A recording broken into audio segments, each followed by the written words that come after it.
This evening, we shall be beginning a seminar on what does karma actually mean.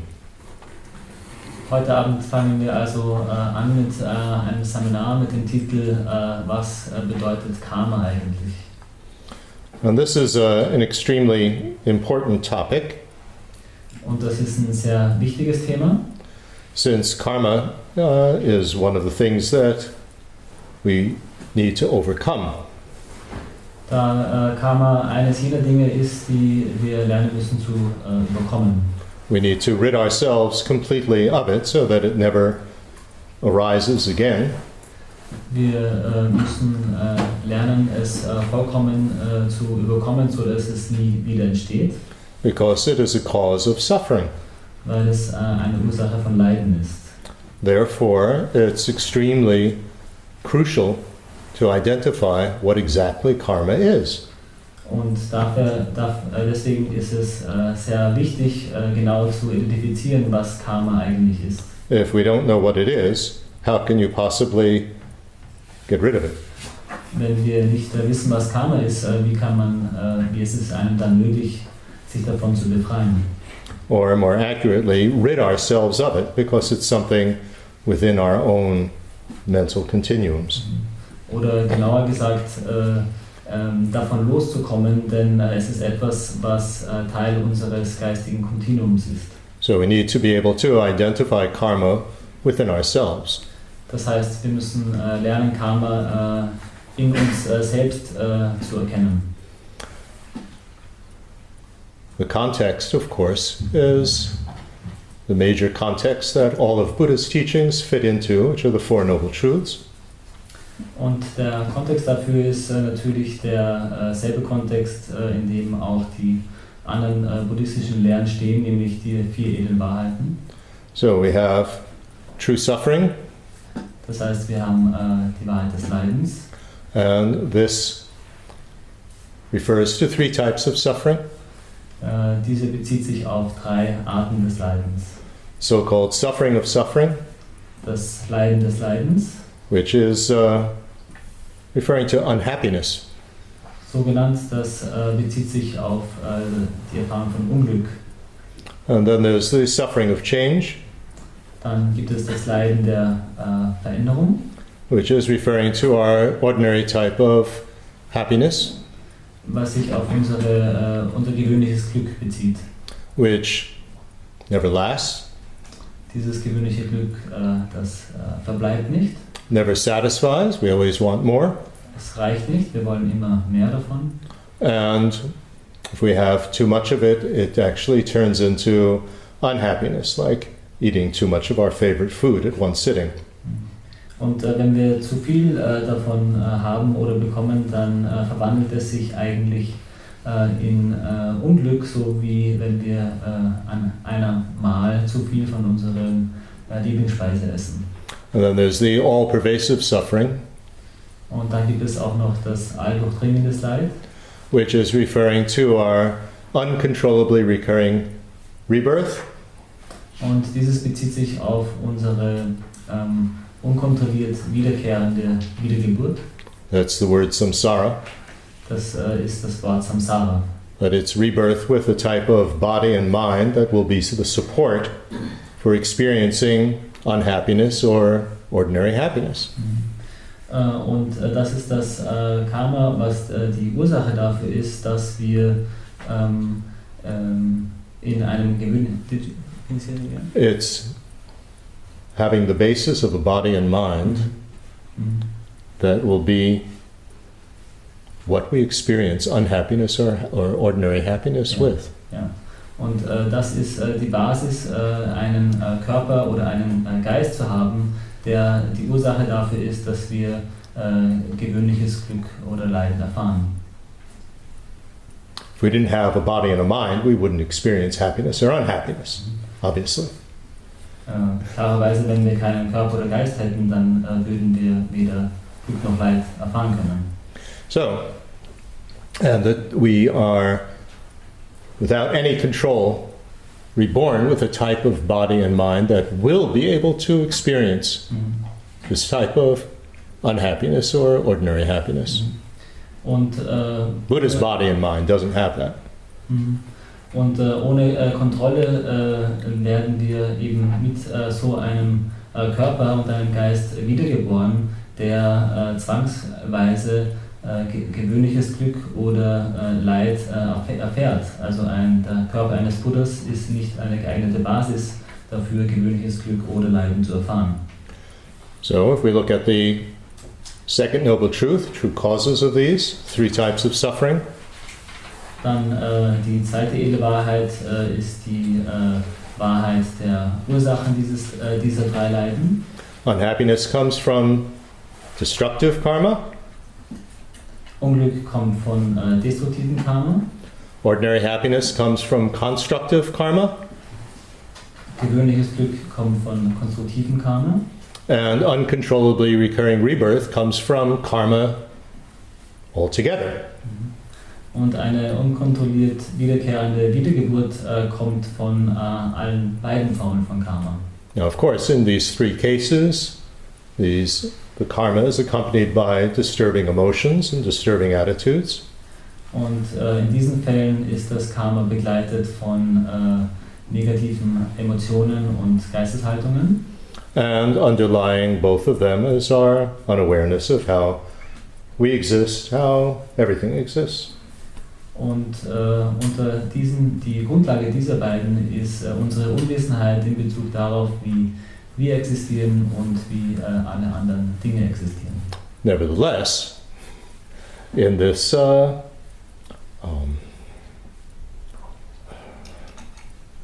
network, in a sense, of causes of suffering, karma is very prominent. Und in diesem Netzwerk der Ursachen des Leidens hat Karma einen ganz zentralen Stellenwert. So we need to identify it. Deswegen müssen wir es klar identifizieren. Third noble truth is true stopping, which means to rid ourselves completely forever so that it never returns. Die dritte edle Wahrheit ist die Wahrheit der Beendigung. Das heißt, dass wir eine wahre Beendigung des Leidens erreichen, damit es nie wieder aufkommt. So what do we want to stop forever? Unawareness, karma, disturbing emotions and attitudes. Und was ist es, was wir ein für alle Mal einem Ende setzen wollen, ist Karma, also Unwissenheit, negative Emotionen und Karma. And fourth noble truth is true pathways of mind, referring to levels of realization that will rid us of the true causes of suffering. Und die vierte edle Wahrheit bezieht sich auf die Geistespfade, die uns auf den Pfaden führen, die uns zu dem Ende dieses Leidens führen. So the so-called true path is actually referring to true understandings. Das heißt, die Wahrheit des Pfades bezieht sich eigentlich auf die Wahrheit unseres Verständnisses. So,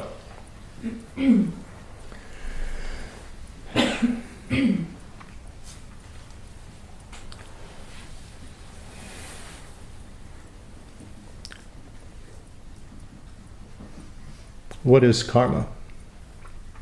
Also, was ist Karma? There are two basic presentations that we have of it in the Buddhist teachings, as followed by the Tibetans. Wir haben in den buddhistischen Lehren, so wie sie die Tibeter folgen, zwei grundlegende Darstellungen davon. Theravada tradition has yet another explanation of karma. Und in der Theravada-Tradition gibt es noch eine weitere Erklärung von Karma. But we won't discuss that this evening. Letzteres werden wir heute Abend aber nicht besprechen. And the Tibetans don't study that. Und die Tibeter studieren dieses Thema auch nicht. But you should be aware that it's quite a different presentation of karma. Aber wir sollten uns bewusst sein, dass es eine ziemlich andersartige Präsentation von Karma ist. Although the general idea of what karma is is not dissimilar, but nevertheless the explanation of the mechanism is quite different. Obwohl also die generelle Idee davon, was Karma ist, durchaus ähnlich ist, ist aber die Darstellung davon ziemlich anders. What the Tibetan... Ja, also die Darstellung des Mechanismus, wie Karma funktioniert, ist ziemlich anders in der Theravada. So, the two traditions of the Tibetan study, coming from India, is first of all the presentation of Vasubandhu. Die zwei Darstellungen von Karma, so wie sie in der tibetischen Tradition studiert werden, ist einerseits die Tradition von Vasubandhu, who explained it in his text called the Abhidharma Kosha. Vasubandhu hat Karma erklärt in seinem Text, dem Abhidharma Kosha, which means the treasure house of special topics of knowledge. Was übersetzt so viel heißt wie die Schatzkammer von besonderen Wissensobjekten. And this is accepted by the Vaibhashika school of Indian Buddhist tenets. Und diese Darstellung hier wird von der Vaibhashika Schule der indischen Lehrsysteme akzeptiert. Which is one of the Hinayana tenet systems. Und dieses ist eines der Hinayana Lehrsysteme. Tsongkhapa, with his Prasangika system, basically accepts many of the points that Vasubandhu makes, but he modifies that in accordance with the Prasangika understandings. Tsongkhapa akzeptiert viele der Punkte, so wie sie von Vasubandhu dargestellt werden, nimmt aber bei gewissen Themen Veränderungen vor. And with that we have the Gelug version of Prasangika version of karma. Denn Tsongkhapa folgt eben dem Prasangika-Lehrsystem und dadurch haben wir also mit Tsongkhapa eine Gelug-Version der Prasangika-Darstellung von Karma. You should be aware that the different Tibetan traditions have each of them their own version of Prasangika. So Tsongkhapa's version of it is quite unique to the Gelug tradition. The other traditions of Tibetan Buddhism don't follow it at all. Es muss einem hierbei bewusst sein, dass die verschiedenen tibetischen Schulen jede einzeln für sich ein eigenes Verständnis davon haben, was die Prasangika-Lehrmeinung ist und dass eben das Gelugpa-Verständnis von dieser Lehrmeinung eben dieser Schule ganz eigen ist. The Sautrantika tenet system, which is also a Hinayana system, it's not so clear what they follow. They have many objections to Vasubandhu's system. Also die das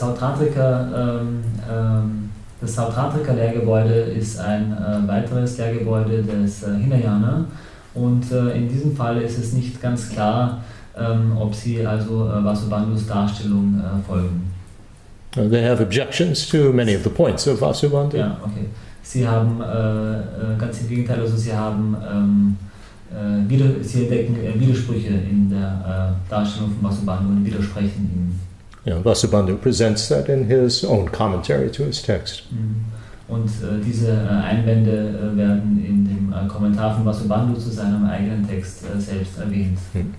The other presentation of karma is a Mahayana one, and this we find in the text by Asanga. Die andere Darstellung von Karma ist die Mahayana-Version davon und diese finden wir in einem Text von Asanga. And that is in his Abhidharma text called Abhidharma Samuchaya. Und zwar in seinem Abhidharma-Text mit dem Titel Abhidharma Samuchaya. That's called Anthology of Special Topics of Knowledge. Übersetzt sowas wie eine Anthologie von besonderen Wissensobjekten. And this is written in the Chittamatra system, mind-only system. Und dieser Text ist verfasst in dem Chittamatra-System, das heißt in dem System von nur Geist. And is accepted also by the Svatantrika division of Madhyamaka. Und wird von der Svatantrika-Abteilung der Prasangika-Schule auch akzeptiert.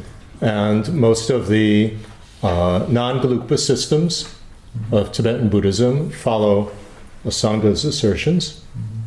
Und die meisten nicht-Gelugpa-Traditionen im tibetischen Buddhismus folgen der Darstellung von Asanga. And although they study Vasubandhu as well, of course.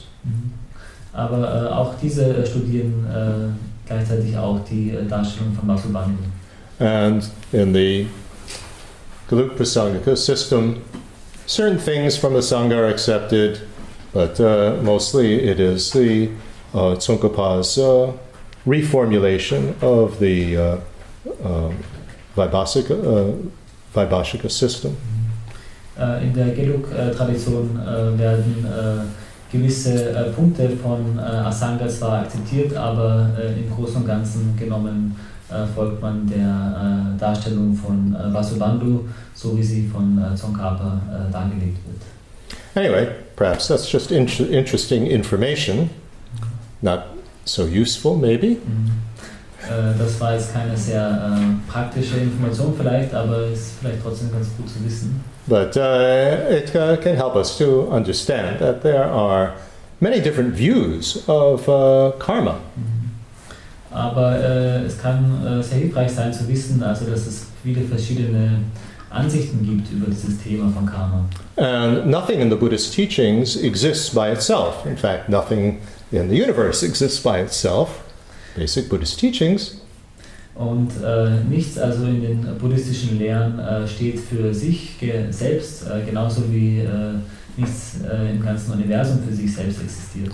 And the only way that we can really understand karma and work with it is within the context of a particular system of tenets with all the various other assertions in that system and how karma fits in to that whole philosophical system.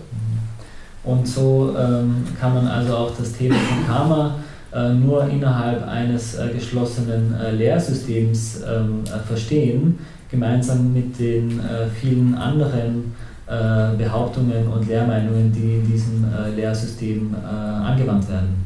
So when we study the Dharma, it's very important to have a very, very broad study and knowledge. Das heißt, wenn wir den Dharma studieren, dann ist es notwendig, ein sehr umfangreiches Wissen zu besitzen. So that any particular topic that we study, we can fit into the larger context of teachings. Otherwise, it's very hard to make sense of anything. Damit jedes Thema, das wir studieren, damit es uns möglich ist, dieses Thema in den größeren Kontext der Lehren zu stellen, dann sonst wird es schwierig sein für uns, die Dinge korrekt zu verstehen. That's why the Tibetans study for 20 or 30 years, so that they have this larger context within which to understand any of the particular points of the teachings. Und das ist auch der Grund, warum die Tibeter also 20, 30 Jahre lang studieren, um eben so einen umfangreichen Kontext zu schaffen, in dem dann die einzelnen Themen der Lehre verortet werden können und verstanden werden können. So what I would like to do is this evening present Asanga's system. Das heißt, heute Abend möchte Alex gerne die Darstellung von Asanga, which is a simpler explanation of karma. darstellen, die eine einfachere Darstellung von Karma beinhaltet. Simple is a relative term. Simple means less complicated than the Prasangika version. It's still extremely complicated. Leicht ist ja wie soll man sagen, also es ist relativ gemeint, weil es ist natürlich sozusagen leichter im Vergleich zu der Darstellung von Karma, wie sie im Prasangika ist, die dort extrem kompliziert ist. But it's a bit easier to understand. Dennoch, diese Darstellung so wie sie heute Abend präsentiert wird, ist etwas einfacher zu verstehen. But the main thing that I would like to explain on the weekend is the Gelug Prasangika system, since that is not so frequently explained. Was Alex am Wochenende aber hauptsächlich erklären möchte, ist eben die Gelug Prasangika Darstellung von Karma, weil diese Darstellung nur sehr selten erklärt wird. So again, you have to remember, Sangha system is formulated within the Chittamatra school, the mind-only school. So that's relevant to the whole presentation of karma. Das heißt, nochmal zur Erinnerung, wir müssen uns also bewusst sein, dass die Darstellung von Karma bei Asanga formuliert wird im Kontext von der Nur-Geist-Schule. Das heißt, diese Schule ist hier ganz wichtig als Kontext zu haben. So, according to Asanga, karma is a mental factor. Das heißt, nach Asanga ist Karma also ein Geistesfaktor. And that's the mental factor of an urge. Und zwar der Geistesfaktor eines Dranges. An urge is one of the 5 ever-functioning mental factors that accompany every moment of our cognition. Und ein Drang ist einer der immer arbeitenden Geistesfaktoren, die unsere Wahrnehmung ständig begleiten. And very important to understand the definition. Das heißt, es ist mal wichtig, die Definition zu verstehen. In order to understand anything in the Buddhist teachings, you need to know the definitions of the technical terms. Irgendein Thema im Buddhismus zu verstehen, ist es ganz zentral, die Definition dieser technischen Begriffe klar zu wissen. The training that they have in the monasteries, which we usually call the debate tradition, the actual Tibetan word for it means definitions. And this is what they primarily study and work with, is the definitions. Also die Schulung in den tibetischen Klöstern, die wir normalerweise mit Debatte bezeichnen, das Wort dafür im Tibetischen bedeutet eigentlich sowas wie Definitionen. Und das ist genau, was hier studiert wird, sind nämlich diese verschiedene Vielzahl von Definitionen. So an urge is a mental factor, which means that it's part of each moment of our cognitions, one little part of it.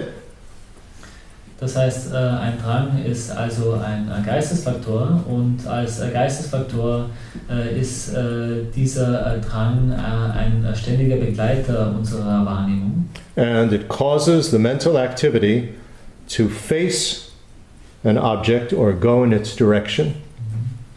Und dieser Geistesfaktor bewirkt unsere geistige Aktivität, sich einem Objekt zuzuwenden oder sich in seine Richtung hin zu bewegen. In general, it moves a mental continuum to cognitively take an object. Generell gesagt, bewegt es ein geistiges Kontinuum dazu, ein Objekt kognitiv zu erfassen. Urge. I don't know how the word is used in German, but I have an urge to look at the wall. I have an urge to scratch my head. I have an urge to look at you. I have an urge to say something to you. Also Alex weiß nicht genau, wie das Wort im Deutschen verwendet wird, aber es ist sowas wie: ich habe den Drang, an die Wand zu schauen. Ich habe den Drang, Ihnen etwas zu sagen. Ich habe den Drang, mich zu jucken, mich zu kratzen. Also ein Drang. Ja. Right, so that's a mental factor that then occurs and then you do it. Das heißt, es ist ein Geistesfaktor, der auftritt, und dann handelt man. And it can be constructive or destructive or unspecified, which means that it can go in either direction. Und dieser Drang kann also konstruktiv sein, destruktiv sein oder unspezifiziert sein. Das heißt, er kann in eine von den beiden Richtungen gehen. Or unspecified can just be neutral. There's nothing constructive or destructive about scratching my head. Unless I scratch it too much, obviously. Beziehungsweise unspezifiziert kann sich auch darauf beziehen, dass ein Drang neutral sein kann. Also wenn man sich jetzt am Kopf kratzt, dann ist das zunächst neutral, außer man kratzt sich vielleicht zu lange. Now, but in the case of karmic urges, they have a compulsive quality to them. It's as if we have no control over them. Aber jetzt was also einen karmischen Drang betrifft, dieser karmische Drang hat einen zwanghaften Charakter. Das heißt, wir haben keine Kontrolle über ihn. And that, I think, is the most important thing to understand about karma, is its compulsiveness. Und das ist wohl das Wichtigste zu verstehen über Karma, nämlich diese Art von Zwanghaftigkeit. And that's really what we need to overcome, is the compulsiveness that is almost like it's in control of us. Und das ist es eigentlich, was wir lernen müssen zu überkommen, ist diese Zwanghaftigkeit, dieses Gefühl, als ob es Kontrolle über uns hätte. So, mental karma is the compelling urge that brings on a train of thought. Dann geistiges Karma ist also ein geistiger Drang, der uns dazu bringt, einen Gedankengang zu haben. Here we talk about the destructive trains of thought.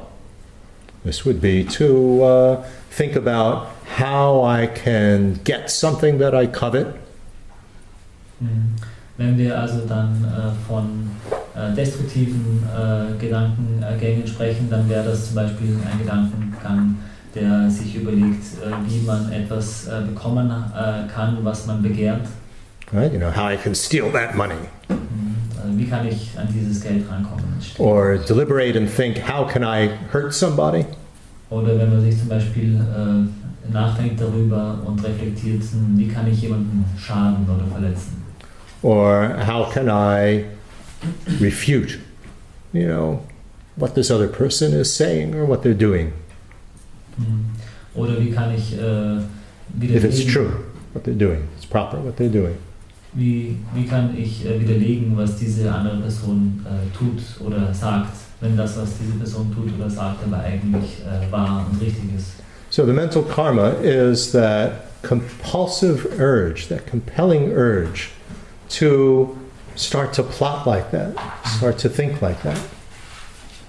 Das heißt, geistiges Karma ist dieser zwanghafte Drang, solche Arten von Pläne zu schmieden, diese Art und Weise zu denken.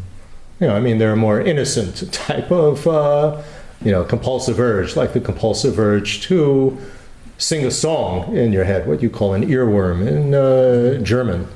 That goes on and on and on. That's a compulsion, isn't it? That starts you into that train of thinking. Es gibt dann zwanghafte Dränge, die weniger schlimm sind, wie jetzt, wenn man zum Beispiel einen Ohrwurm hat, dann ist man auch irgendwie dazu gedrängt, irgendwie ständig dieses Lied immer wieder zu singen, aber es ist jetzt relativ neutral. Or when you're trying to go to sleep. And, just compulsively, that urge is there. That makes you keep on thinking and worrying, and you can't stop your mind. Oder zum Beispiel, wenn man sich abends zum Schlafen legt, dann dieser zwanghafte Drang, irgendwie ständig zu denken, sich Sorgen zu machen und so weiter. Und das hält einen vom Einschlafen ab. So, here, what we're talking about is the compulsion, that compulsive urge that gets you into these trains of thought. We're not talking about the trains of thought themselves. It's that compulsion that leads to it, that you have no control over. Das heißt, worüber wir hier sprechen, ist eben dieser Zwang, dieser zwanghafte Drang, der dazu führt, dass wir solche Gedankengänge erfassen. Es geht nicht um den Gedankengang selbst, sondern das, was uns dazu drängt, dazu nötigt. That actual line of thinking, that's called the pathway of the mental karma. It's not the karma. Dieser eigentliche Gedankengang, das ist nicht das Karma, das ist der Pfad des Karma. Now, physical and verbal karmas are also a mental factor in this system. In diesem System sind auch körperliches und sprachliches Karma, physical and verbal karma are also compelling urges. Ja. Das heißt, in diesem System sind körperliches und sprachliches Karma auch Zwänge.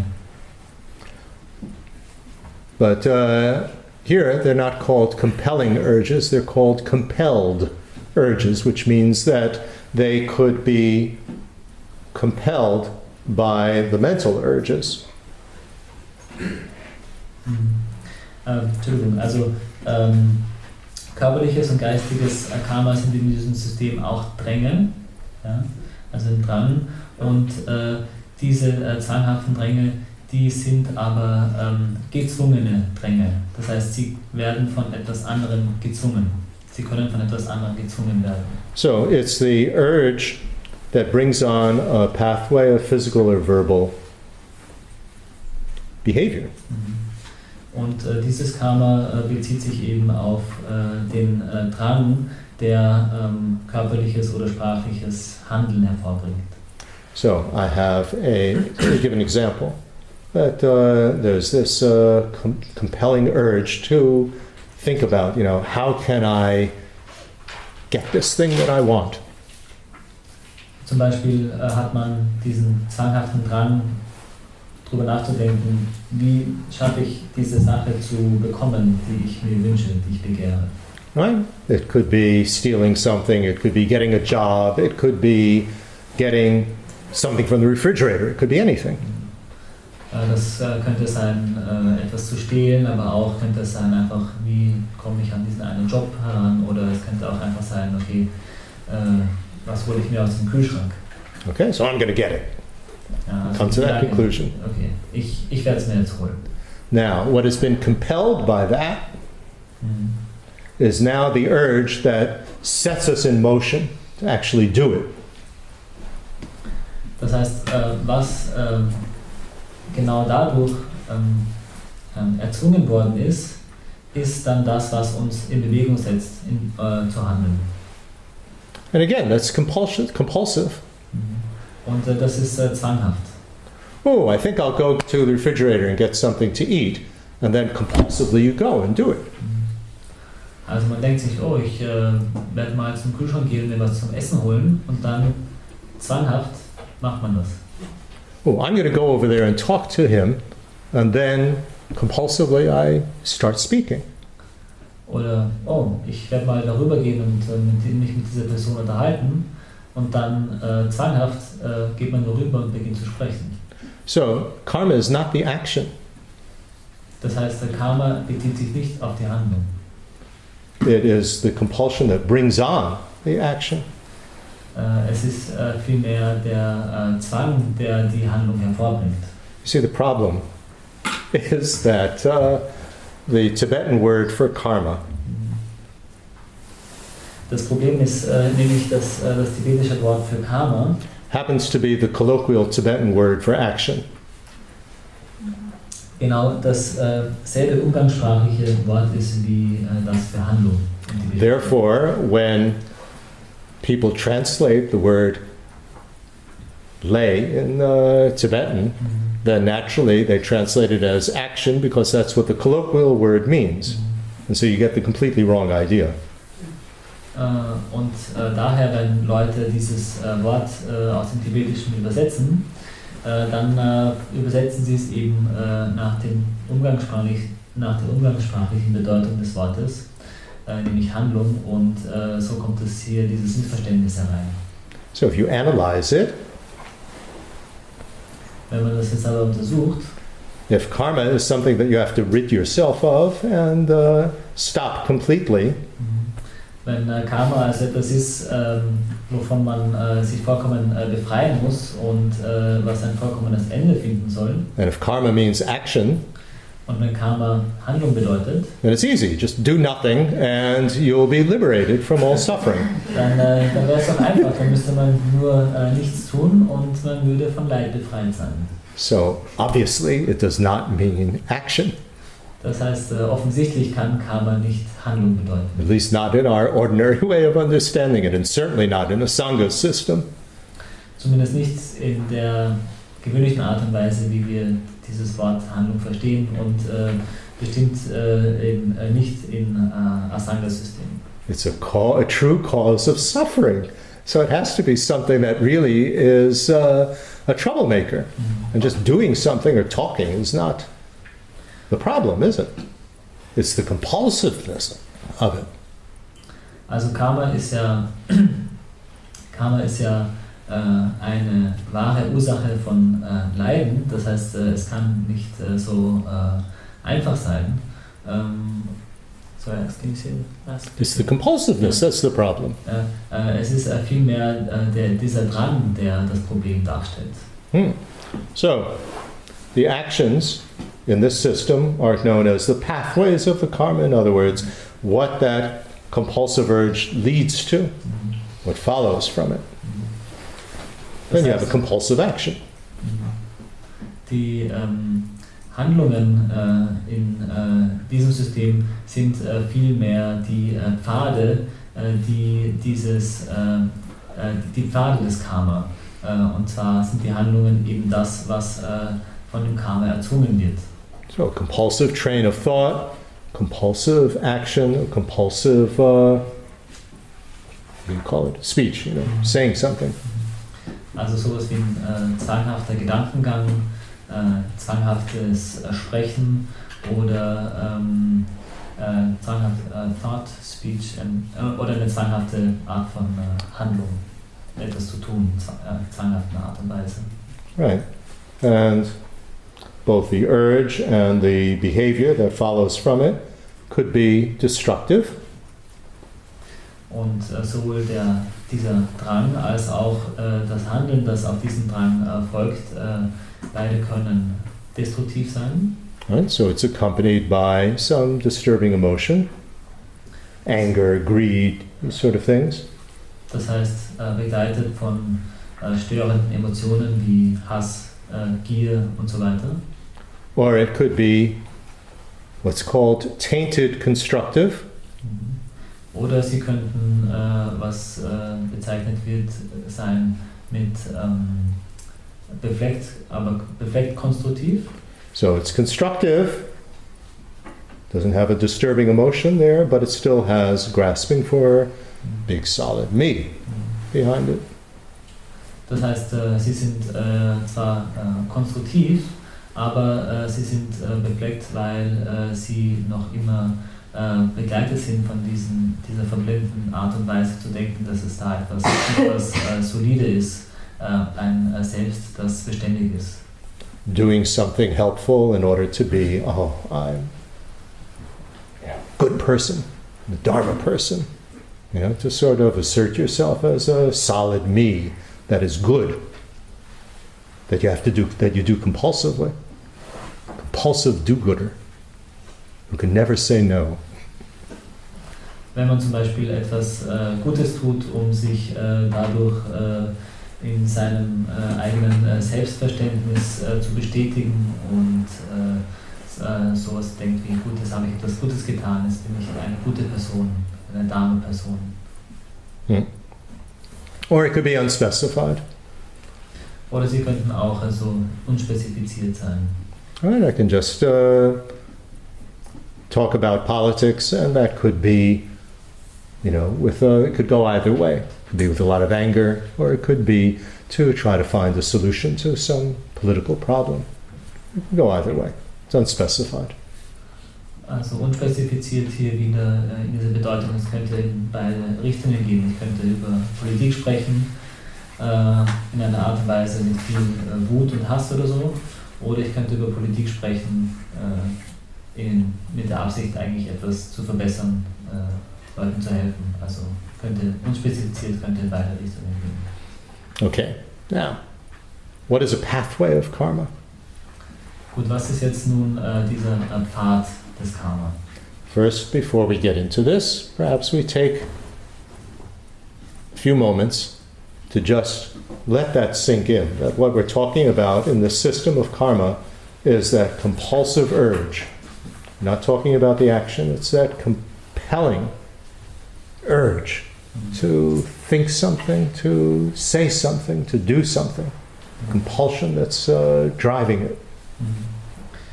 Bevor wir jetzt also fortführen, wollen wir einen kurzen Moment Zeit nehmen, um das einsinken zu lassen, was wir bisher gehört haben, nämlich dass eben Karma sich bezieht auf diesen zwanghaften Drang, dieses Gezwungensein, dieses Gedrängtsein zu sprechen, zu sagen, etwas zu denken.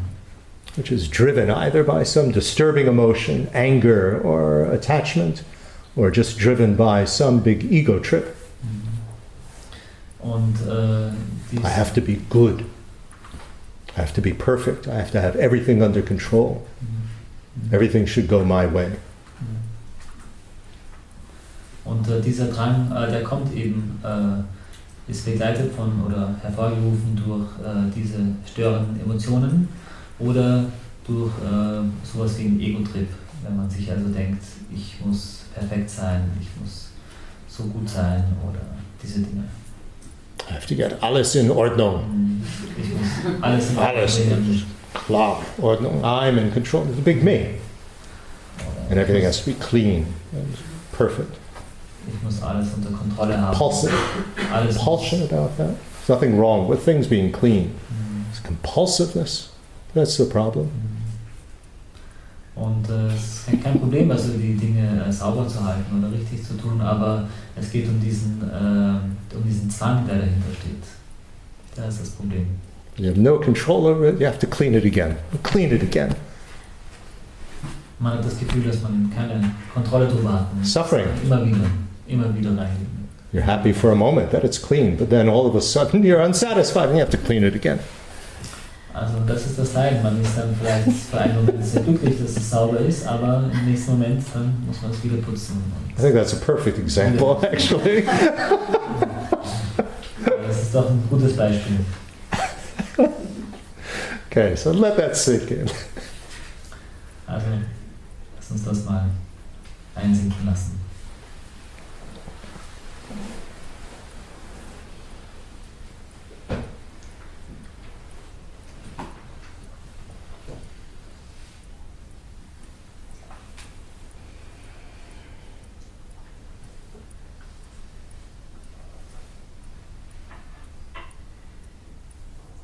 And by letting it sink in, what we mean is try to recognize that in yourself, because that is what this is all about, is to identify that compulsiveness within ourselves that is one of the main troublemakers, and that I really would like to get rid of. Wenn wir also jetzt davon sprechen, das einsinken zu lassen, dann ist damit gemeint, diese Tatsache in uns selbst zu sehen. Denn, wie gesagt, Karma ist etwas, das wir in uns selbst erkennen müssen, wie es uns zum Leiden führt und ist eines unserer größten Probleme. And not only that I want to get rid of it because it causes me problems, makes me neurotic. Deswegen wollen wir dieses Problem loswerden. Because it makes me neurotic. Weil es uns neurotisch sein lässt. But it really prevents me from helping others. Just compulsively I say the wrong thing, or compulsively, I become attached to them, or I lose my patience. Problem in terms of helping others. Und nicht nur das, es hält uns auch davor ab, anderen von Nutzen zu sein, weil wir eben zwanghaft mit den Leuten sprechen müssen, zwanghaft dies oder jenes tun müssen. Ja, das bringt viele Probleme.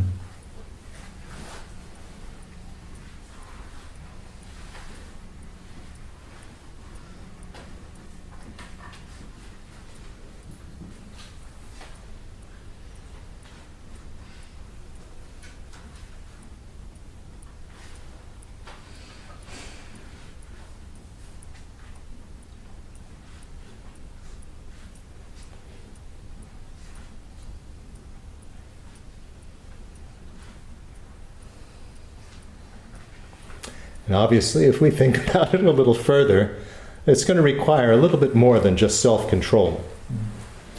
That's a start.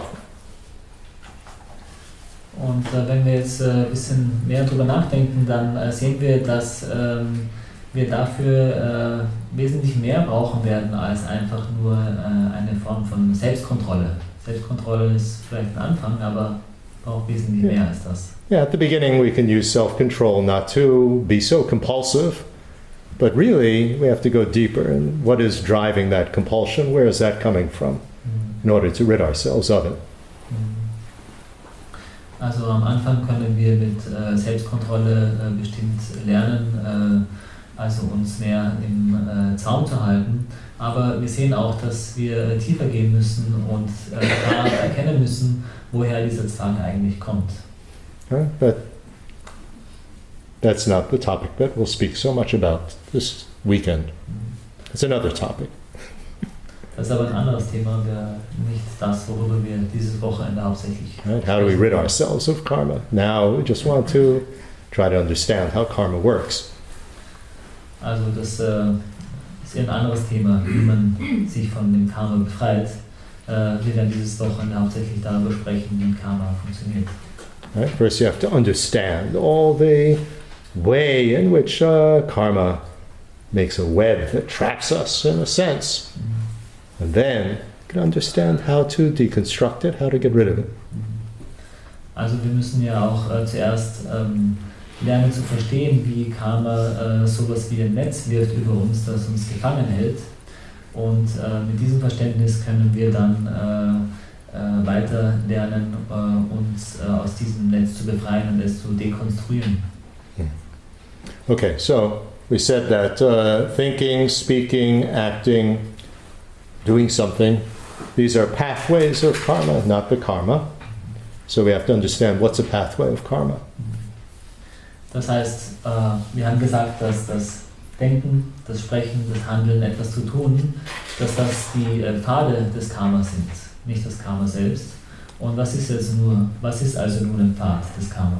Right? A pathway of karma, it's not just the action. I mean, action, maybe you could use it as a word for the whole thing, but it's much more complex than that. Also Hard to find a good word. That's why they use the word pathway. Ein Pfad des Karma, das ist viel mehr als bloß eine Handlung. Wenn man sehr grob spricht, könnte man sagen, Pfad des Karma ist eine Handlung, aber es beinhaltet wesentlich mehrere Aspekte als bloß eine Handlung. Und deswegen hat man hier dieses Wort genommen, dieses Pfad des Karma. Right, so again, we look at the definition. Das heißt, wir schauen uns wieder die Definition an zunächst. It's a gathering or assemblage of 4 factors. Ein Pfad des Karma ist also ein Zusammenkommen oder eine Ansammlung von 4 Faktoren. These are 4 factors that need to be gathered together or assembled together for a pathway of karma to be complete. Und das sind 4 Faktoren, die hier zusammenkommen müssen, dafür, dass ein Pfad eines Karmas komplett ist. And that the karmic results of it will be the fullest. Und damit die karmischen Resultate vollkommen erfüllt werden. If one or more of these are missing, then it changes. It's something else. It's not the same pathway of karma. Wenn einer dieser 4 Faktoren nicht vorhanden ist, dann verändert es sich. Dann ist es kein kompletter Pfad von Karma. So first there has to be a basis. Das heißt, zunächst braucht es eine Basis. Somebody that you hurt or help, somebody that you steal something from or give something to. Jemanden, dem man schadet oder jemanden, dem man hilft. Oder beziehungsweise jemanden, dem man bestiehlt oder jemanden, dem man etwas gibt, etwas schenkt. Right? Somebody that you lie to, somebody that you don't lie to. You always tell the truth to. Has to be a basis. Beziehungsweise jemand, den man anlügt oder jemanden, dem man die Wahrheit sagt. Das heißt, es braucht eine gewisse Basis zunächst. then there needs to be a motivating mental framework. Zweitens braucht es sowas wie einen motivierenden geistigen Rahmen. And that consists of 3 factors. Und dieser hat wiederum besteht aus 3 Faktoren. First, distinguishing. Zunächst ein Unterscheiden. Distinguishing, that's usually translated as recognition, which is not very accurate. Dieses Unterscheiden, das wird normalerweise mit recognition, you say? Recognition is usually translated. Mit einem Erkennen übersetzt, aber das ist nicht sehr zutreffend in diesem Fall. Distinguish, in the most simple way, I see colored shapes. That's all that I see, but I have to distinguish these colored shapes as being a person, a body, from the colored shapes of the wall in the background. You can't distinguish, something from something else. You can't possibly deal with it in any way. Also dieses I don't have to know what it is. Dieses Unterscheiden, das ist ein ganz grundlegender geistiger Vorgang. Es geht dabei zunächst bloß darum, zum Beispiel eine Art von Farben und Formen zu unterscheiden, zum Beispiel eine Person hier auf dieser Seite, von einer anderen Art von Farben und Formen, die zum Beispiel die Wand darstellen, die im Hintergrund dieser Person ist. Aber für dieses Art von Unterscheiden muss ich noch nicht wissen, was diese Dinge sind. Das ist eine reine Unterscheidung. Or in this case, it's talking about distinguishing the basis. I want to speak to this person, not that person. I want to shoot this person, not that person, not the wall. I want to shoot the person. You have to distinguish the basis from anything else. In diesem Fall hier bezieht sich das Unterscheiden eben auf die Basis, die notwendig ist. Das heißt, man muss unterscheiden. Ich möchte mit dieser Person sprechen oder mit jener Person sprechen. Oder ich möchte diese Person erschießen oder jene Person erschießen. Ich möchte nicht die Wand erschießen. And then there's the motivating aim. That refers to the intention. Dann gibt es das motivierende Ziel. Das ist sowas wie die Absicht. So the intention is what I'm going to do. Or what I'm going to say, what I intend to do. Die Absicht bezieht sich also auf das, was wir beabsichtigen zu tun, das, was wir beabsichtigen zu sagen und so weiter. Right? I intend to try to get that job, so now I'm going to think about, what I can say. There's an intention. Also da ist eine Absicht, wenn wir zum Beispiel sagen, ich beabsichtige diesen Job zu haben, diese Arbeit zu bekommen, dann werde ich mir überlegen, was werde ich da sagen. Das heißt, das ist eine Absicht hier. And then there's an accompanying emotional state that's driving it, to be either destructive or constructive.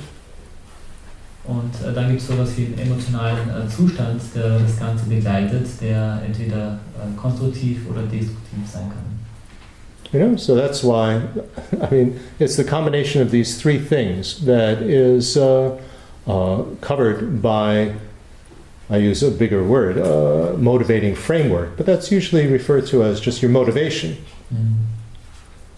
Also es sind genau diese 3 Dinge, die Alex hier im größeren Kontext benennt als dieser motivierende geistige Rahmen. Und das wird normalerweise bloß beschrieben mit dem Wort Motivation oder Absicht.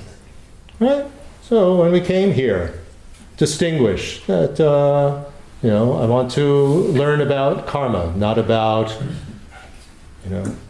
voidness, or not about impermanence or something else. Distinguish correctly. Also als wir eben zum Beispiel heute Abend hierher gekommen sind, haben wir unterschieden. Ich möchte über Karma etwas lernen. Ich möchte nicht etwas lernen über Leerheit oder Vergänglichkeit. Ich möchte etwas über Karma lernen und dazu haben wir eben klar unterscheiden müssen. And the intention is to not just listen carefully, but to learn something that that can help me in my life to overcome my own problems and be of more benefit to others. It's the intention or the aim. Und die Absicht ist eben dann nicht bloß einfach hier zu sein und zuzuhören, sondern die Absicht besteht darin, eben auch hier etwas zu lernen, was wir in unseren Alltag integrieren können, damit wir glücklicher sind, von mehr Nutzen sein können. And why do I want to achieve that aim? What's the emotion behind it? It's compassion for others. Und warum wollen wir dieses Ziel, diese Absicht verwirklichen? Da steckt eine Emotion dahinter und das ist hier Mitgefühl. So when we talk about motivation in Buddhism, it's the gathering together of these three factors. Das heißt, wenn wir im Buddhismus von einer Motivation oder von einer Absicht sprechen, dann bezieht sich das auf dieses Zusammenkommen von diesen drei Faktoren. So that's why when you need to examine your motivation and correct it, you need to examine these three factors. What did I come here for? For a social interaction, for, what? What do I expect? What's the aim? What do I expect from it? What's the emotion behind it? Curiosity, compassion, loneliness, want to be with friends.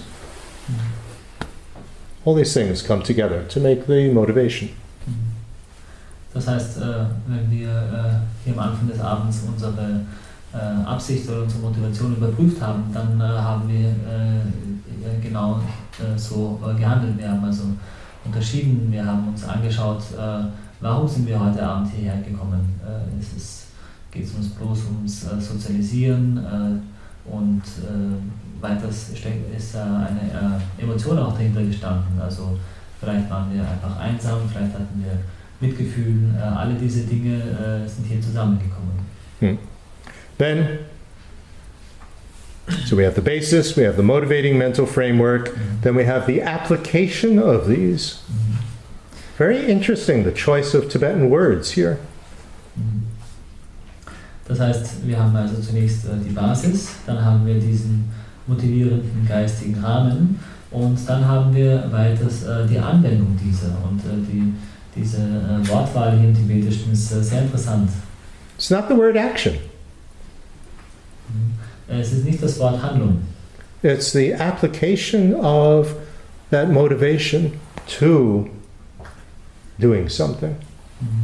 Apply it. Joining. It's the word to join, actually. Es ist eigentlich, es handelt sich hier eigentlich um das Wort Verbindung und es bezieht sich eben auf die Anwendung dieser Absicht auf ein Objekt. So we apply that motivation to actually do so, to commit the action. Das heißt, wir wenden diese Absicht an, um diese Handlung dann auszuführen. We had the intention to come here, and we knew the right place and the right address, but we were caught in traffic and we didn't get here. You have to actually get, you actually, or I never left because the phone rang and something happened, so I never even came. So the intention has to be applied, actually doing it. Das heißt, die Absicht muss also dann auch angewandt sein. Also es ist ja nicht so, dass wir irgendwie im Verkehrsstau heute Abend stecken geblieben sind und dann nicht hierher gekommen sind oder das Haus überhaupt nicht verlassen haben, sondern wir haben unsere Motivation angewandt und die hat uns hierher geführt. And then it has to reach the finale. You have to actually get here. Or you have to, if you shoot somebody, they have to actually die. Otherwise, you've only wounded somebody, you haven't killed somebody. So it's turned into a completely different action. Und dann muss es noch sowas wie das Ziel erreichen geben, das Finale. Also wir sind heute Abend hier angekommen, zum Beispiel, wir sind hier, beziehungsweise wenn man jemanden erschießen möchte, dann muss diese Person auch sterben. Also wenn man jemanden erschießen möchte und die Person ist bloß verletzt, dann hat sich diese Motivation in eine ganz andere Handlung transformiert. I wanted to say some nasty words to you to hurt your feelings, and you didn't hear me. So, didn't have any effect. It didn't reach its finale. What'd you say? Oder zum But the Beispiel, telephone connection got broken, and they never heard what you said. also You sent a nasty email, and it got caught in their spam filter, and they never read it. Happens. Also es muss auch zu einem Ende kommen. Das heißt, wenn man versucht, jemanden anderen zu beschimpfen und zu verletzen, die Person hört oder nicht, dann ist diese Handlung nicht zu einem Ende gekommen. Oder wenn man böses E-Mail jemandem schreibt und das bleibt im Spam-Ordner hängen, dann ist diese Handlung auch nicht vollendet worden und so weiter. And if we speak in terms of a pathway of karma, these 4 factors are there. Well, I mean, the finale only occurs at the end, but we have a whole sequence. So there's we talk about the urge that brings it on. There's the urge to start it. There's the urge that keeps it going. You could stop in the middle. And there's the urge to stop the action. So the pathway covers that whole sequence. Das heißt, wenn wir hier von dem Pfad von Karma sprechen, dann bezieht sich dieser Pfad auf diese gesamte Sequenz. Also es gibt einen Drang, einen Zwang am Anfang dieser Sequenz, diese zu beginnen, in der Mitte der Sequenz diese Sequenz aufrechtzuerhalten. Man könnte ja auch in der Mitte einfach aufhören und dann auch einen Drang am Ende dieser Sequenz, dass sie zu einem Abschluss findet. Und das ist, worauf sich diese Pfad des Karma bezieht. If you think about it, really is very, very, very nice in a sense, because there's I'm going to go to, and call this person up and complain and yell. And so you think to do it. There's that compulsion that, drives you to think to do it. Also wenn man jetzt, es ist eigentlich ganz interessant, wenn man sich genauer überlegt, wenn man jetzt die Absicht hat, jemanden to call somebody and to complain, right? Yeah, to complain, to yell at them. Ja. Wenn man jetzt die Absicht hat, jemanden anzurufen und sich zu beschweren, dann gibt es da zunächst diesen Drang, eben solche Gedanken zu haben, wie ich werde jetzt die Person anrufen und mich beschweren. And then, there's that compulsion. Actually, then you call them after you thought to do it. Und dann ist So you start, that's the compelling urge to start the action of speaking. Und dann ist da eben auch dieser Drang, dass man dann tatsächlich so weit kommt, dass man dann also die Person anruft, und es gibt den Drang, dass man dann auch beginnt zu sprechen. I mean, actually, there's the compulsion first to dial, and then there's the compulsion to start speaking. Es gibt zuerst den Drang, eigentlich zuerst also die Nummer zu wählen, und dann gibt es den Drang zu sprechen. Yeah, there's a compulsion to dial it, but you didn't distinguish the number correctly, and you got the wrong number. So that happens as well. Distinguishing has to be correct. Ja. Kann sein, dass da der Drang ist, also die Nummer zu wählen und anzurufen, und dann unterscheidet man aber nicht richtig und verwählt sich. Also das kann auch passieren, aber dann ist eben sozusagen die Handlung nicht abgeschlossen.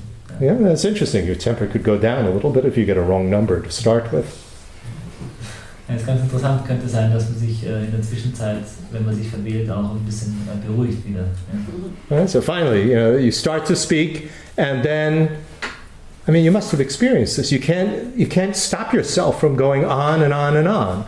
So each moment of going on and saying more. I mean, I didn't think to say like that, but then it just comes out. So there's a compulsion, and finally you shut up. So, finally, there's that compulsive thing, to end. Enough already. Und dann ist es ja so, da beginnt man zu sprechen, eben aus diesem Drang heraus beginnt man zu sprechen, und man spricht und spricht und spricht, und fühlt sich gedrängt, also immer weiter zu sprechen. Wir kennen das alle bestimmt und dann spricht man und spricht man und spricht man und bis es also dann eben zu noch einem Drang kommt, der dann eben darin besteht, dass man genug gesagt hat und dann eben dieses Gespräch beendet. You know, and everything could change during that during your harangue. You know, your emotional state could change. You know, you hear the other person on the side crying, or you know, they yell back at you. You know, you get more angry, or they cry, and you feel a little bit, you know, sad. You know that you're causing them to cry. So that whole complex that's involved in the pathway, each of those factors can change. Also und diese ganze Sequenz also ist anfällig für Veränderungen. Also wenn man beginnt, sich bei der Person zu beschweren und man bekommt mit, dass die ganz traurig wird, dann kriegt man vielleicht ein schlechtes Gewissen und die eigene emotionale Situation ändert sich vielleicht oder man bekommt mit, dass die andere Person zu weinen beginnt und irgendwie das verändert die eigene Situation. Das heißt, diese ganze Sequenz ist also auch ständiger Veränderung unterworfen und kann sich ständig in die eine oder andere Richtung entwickeln. So in this system we differentiate the compulsion, the compulsive urge that's driving this whole thing, and what do you actually call it? Do you call it the action that follows? Do you call it the event that follows? It's the assemblage or gathering of all these parts and the whole sequence of them as they are changing. That whole thing is the pathway of the karma. Also in diesem System unterscheidet man also einerseits diesen zwanghaften Drang und dann eben dieses folgende, wie soll man es nennen, also Ereignis oder Handlung, wie auch immer. Es ist diese ganze Sequenz dieser verschiedenen Faktoren, die dann eben aus diesem zwanghaften Drang heraus entstehen. Und genau darauf bezieht sich dieser Pfad von Karma. Genau diese Sequenz ist damit gemeint. And in this system, Asanga system, that whole pathway of karma is itself a self-sufficiently existent event. It's a thing. Und in diesem System, also in dem System von Asanga, ist genau diese ganze Sequenz ein Ereignis, ist ein Ding, was sich selbst genügt. What does that mean? That means I can read that conversation as an event, as a whole event, as one thing that really upset me. What upset me? Well, there are all these little parts and so on, but the conversation as a whole, I remember the conversation. Well, what do you remember? I mean, according to this system, it's one self-sufficiently knowable thing sitting by itself, that conversation. It's the Chittamatra system. Svatantrikas accept that as well. Also hier handelt es sich ja um das Chittamatra-System, was ja auch von den Svatantrikas akzeptiert wird. Und hier ist es so, dass dieses Ereignis, also diese Sequenz, dieses Telefongespräch ist ja dann etwas, was für sich steht, ja, was sich selbst genügt. Es ist etwas, woran wir uns erinnern können. Wir können uns darauf beziehen, dieses Telefongespräch hat mich irgendwie so fertig gemacht oder so. Also es ist etwas, was sich selbst genügt in diesem System. Self-sufficient entity is actually the technical term, sometimes translated as substance, which is meaningless in this situation. Ja, es ist ein Phänomen, was sich selbst als a self-sufficient entity. It itself, the definition is that it is something that performs a function. Yeah. That's the definition. The conversation performed the function of making me upset. What was the conversation? Well, there are all these words, and there was the emotion behind it, and the aim, and the intention, and the basis, and the whole thing. but the conversation as a thing in itself performed the function of making me upset. That's Asanga system. Makes sense. Also wenn wir jetzt dieses Telefongespräch hernehmen, dann ist es in diesem System ein sich selbst genügendes Phänomen. Das wird manchmal auch mit Substanz übersetzt, was aber überhaupt keinen Sinn macht. Und wir können uns also beziehen auf dieses Phänomen. Aber wenn wir uns das anschauen, dann sieht man eigentlich, also dieses Telefongespräch zum Beispiel, und wir müssen hier berücksichtigen auch wieder die Definition davon, ein sich selbst genügendes Phänomen zu sein, ist, dass es ihm möglich ist, eine Funktion zu erfüllen. Ja. Und so hat zum Beispiel dieses Telefongespräch die Funktion erfüllt, uns aufgebracht zu machen, uns wütend zu machen oder so. Aber wenn man sich es anschaut, dann kann man auch alle diese verschiedenen Faktoren dieser Sequenz erkennen. Also die Basis, die Motivation, das Ende und so weiter. Und so wird das also definiert im Asanga-System und das macht auch durchaus Sinn. Okay. Now, pathway of karma then is not just committing the action. That's one little piece of it. So what do you call the whole thing? It's difficult, isn't it?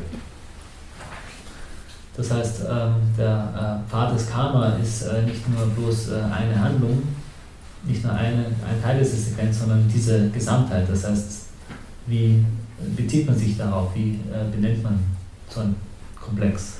But if you analyze anything that you do, or somebody else does, or says, and so on, it really is a complex. I think that's the good word. It's a complex of all these different factors.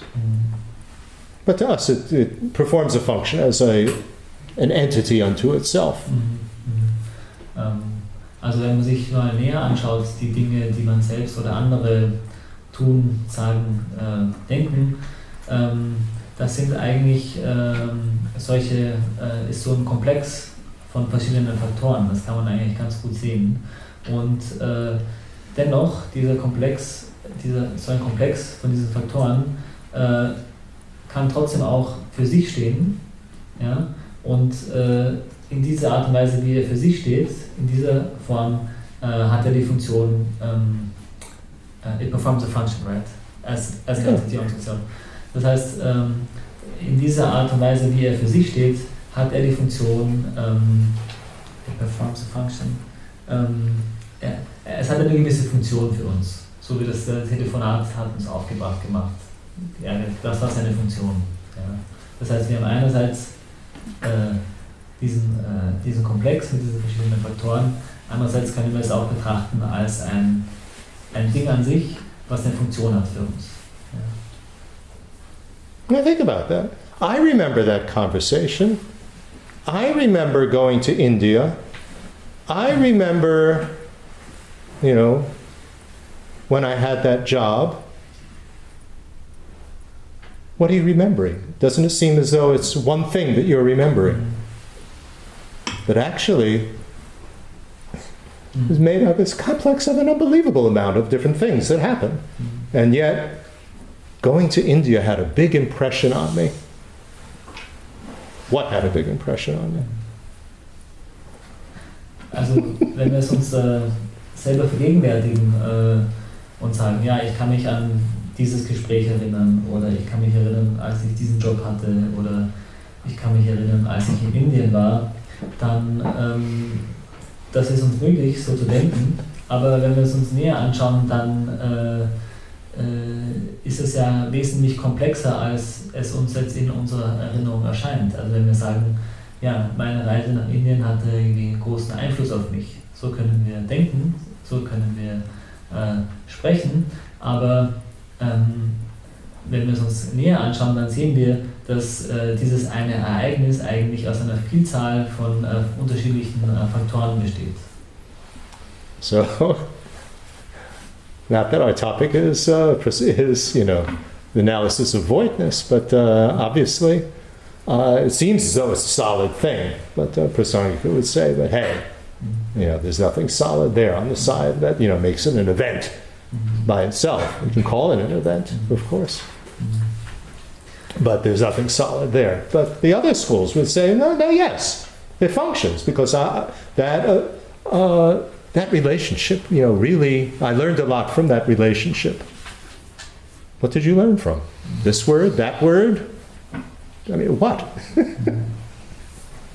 Also es ist nicht so, als ob das Thema des heutigen Abends Leerheit wäre, aber wir können hier also bei diesen Beispielen ganz klar erkennen, dass das, was uns erscheint, als ob es solide für sich selbst heraus existiert, so ein Ereignis, in Wirklichkeit aus einer großen Vielzahl von Faktoren besteht. Und in den anderen Schulen, also nicht Prasangika-Schulen, die akzeptieren das auch, dass ein Ereignis für sich stehen kann und als solches eine gewisse Funktion erfüllen kann. So wie wir sagen können, ja, ich habe aus dieser Beziehung viel gelernt. Aber was haben wir denn aus der Beziehung gelernt? Ja, also ganz viele verschiedene Dinge. Okay, so in Asanga's presentation, compulsive urges and pathway of karma are mutually exclusive. There's nothing that is both. Das heißt, in dem System von Asanga haben wir also diese zwanghaften Dränge und die Pfade von Karma, und diese beiden Dinge schließen sich gegenseitig aus. Es gibt nichts, was sowohl als auch ist. And that fits comfortably in a mind-only system, doesn't it? Und das passt eigentlich ganz gut in das System der Nur-Geist-Schule, nicht wahr? Now, since karma can be either, and the pathways of karma as well, can be either destructive, so-called tainted, constructive, or unspecified, we should look to see what the definitions of these. Und nachdem also sowohl diese zwanghaften Dränge als auch die Pfade von Karma, also konstruktiv, destruktiv, perfekt konstruktiv oder unspezifiziert sein können, sollten wir uns anschauen, was die Definitionen dieser Begriffe sind. Right? Tainted means that something is tainted if it derives from a disturbing emotion or attitude. Etwas ist befleckt, wenn es von einer störenden Emotion oder Geisteshaltung herrührt. Or is related in some way with a disturbing emotion or attitude. Oder es in einer Art und Weise in Beziehung steht zu einer störenden Emotion oder Geisteshaltung. So we need to understand, what are the disturbing emotions, what are the disturbing attitudes. Dazu müssen wir verstehen, was sind die störenden Emotionen und was sind die störenden Geisteshaltungen. Technical term is, it's hard to find a word. It's this word klesha in Sanskrit. Delusion, what in the world do you call it? But there's one that comes without an associated outlook and one that does come with an associated outlook. So the one without, I'm calling emotional, though emotion doesn't really cover the 5 things that are there. And the other one I'm calling disturbing attitude. Es ist nicht ganz leicht, hier einen geeigneten Begriff zu finden. Es ist das, was bezeichnet wird mit Kleshas. Das sind vielleicht die Verblendungen. Aber wie auch immer, hier gibt es also 2 Arten. What's the one with the associated? One with an outlook, one without an outlook. Yeah, okay. Without an outlook, I'm calling emotion, although that doesn't really cover. It's not a good word for the 5 things that are in there, but there is no good word for them. Ja. Und diese 2 Gruppen unterscheiden sich eben dadurch, dass die eine Gruppe ohne eine gewisse Art von Sichtweise entsteht. Das bezeichnet Alex mit den Emotionen, also störenden Emotionen, obwohl das nicht ganz genau richtig ist für die 5 Dinge, die in dieser Gruppe drinnen sind. Und dann gibt es die Gruppe, die mit einer gewissen Anschauung einhergehen, und das sind die Attitudes, right? Das sind die Geisteshaltungen. Right. But be aware that we just do not divide mental factors into these categories the way that Buddhism does. So we really don't have words that cover them properly. Man muss hier bedenken, dass wir die Geistesfaktoren nicht in derselben Art und Weise unterscheiden, wie sie in der We don't group them in the same way. Ja, also wir gruppieren diese Geistesfaktoren nicht in derselben Art und Weise wie im Buddhismus, und deswegen ist es sehr schwierig in unserer Sprache die richtigen Begriffe für diese verschiedenen Gruppen zu finden. But the definition is very helpful. Aber dennoch die Definition dafür ist sehr hilfreich. It's a state of mind which, when it arises, causes us to lose peace of mind and self-control. That's for A disturbing emotion or attitude. Definition. Das heißt, die Definition aber eben von störenden Emotionen oder Geisteshaltungen ist wie folgt. Das ist etwas, das, wenn es entsteht, dazu führt, dass wir unseren Geistesfrieden verlieren, and our self-control, ja, und unsere Selbstkontrolle aufgeben. And you can usually, if you're very sensitive, you can detect that with just a feeling of nervousness inside. Energy is disturbed. Und wenn man etwas sensibel ist, dann kann man das in sich selbst sehr schnell erkennen, wenn man irgendwie ein inneres Gefühl der Unruhe, der Nervosität hat, wenn die Energie nicht etwas gestört ist. Okay, so destructive. A karmic urge or a pathway of karma is destructive. Also zunächst also destruktiv. Ein Karma oder ein Pfad von Karma ist destruktiv, wenn if it's brought on by and accompanied with unawareness of behavioral cause and effect.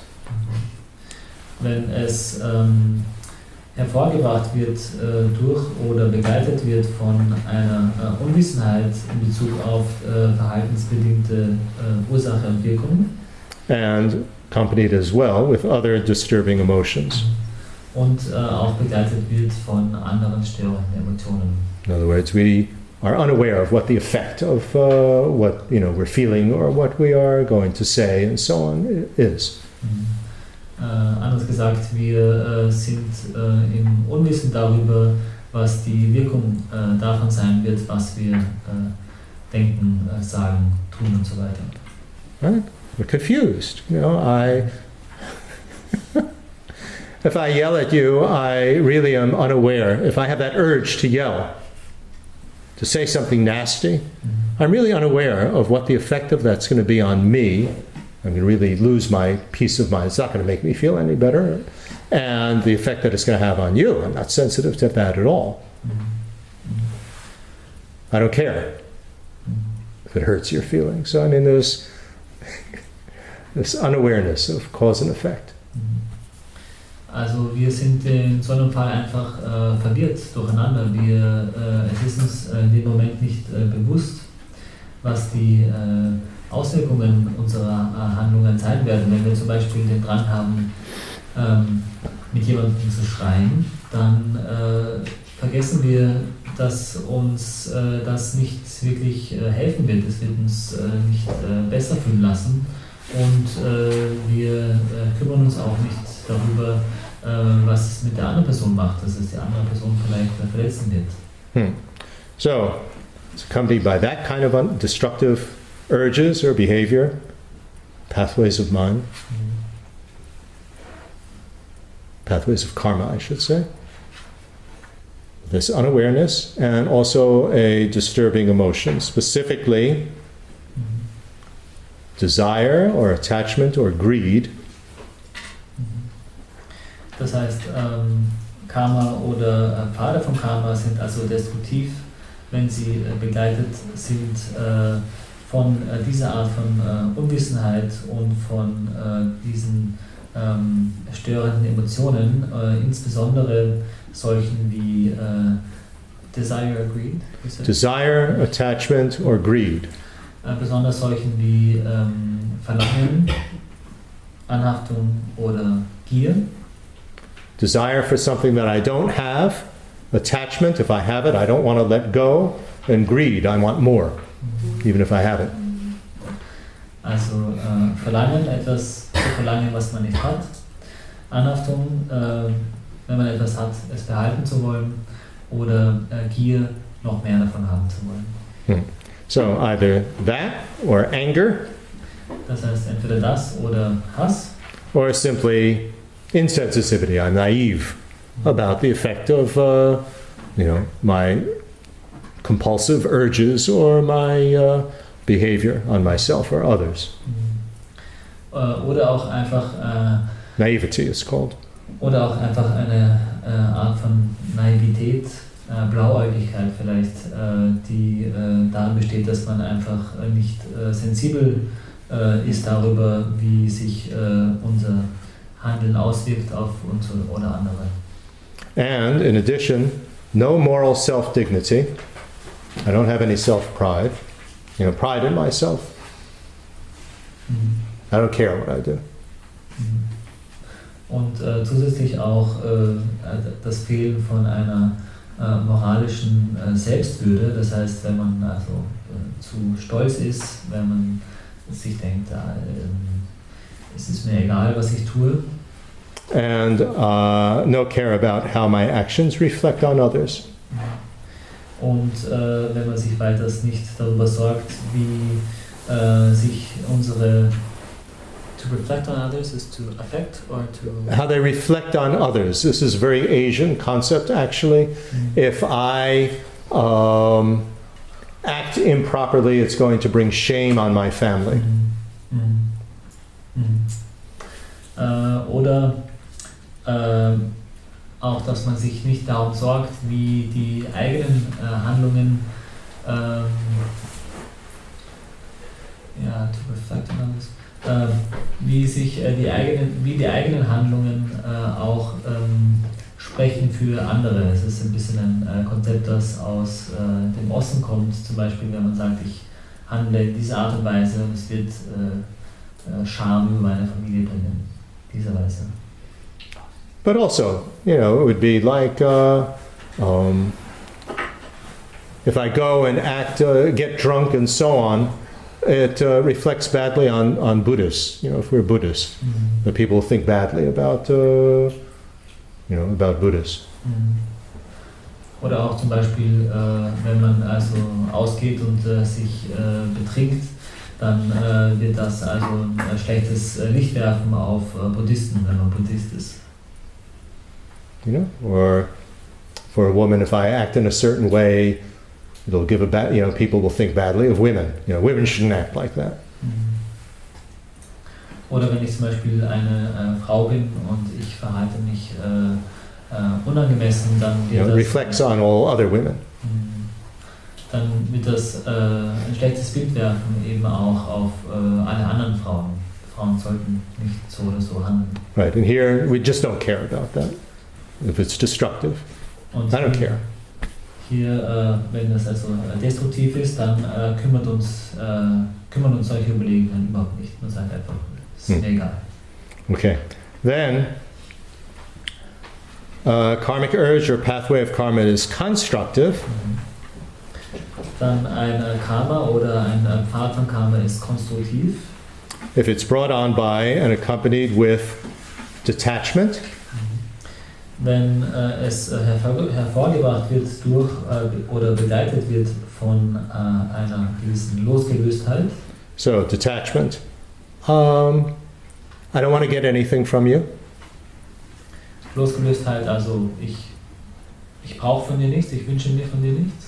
I don't want to hold on to what I have and not share.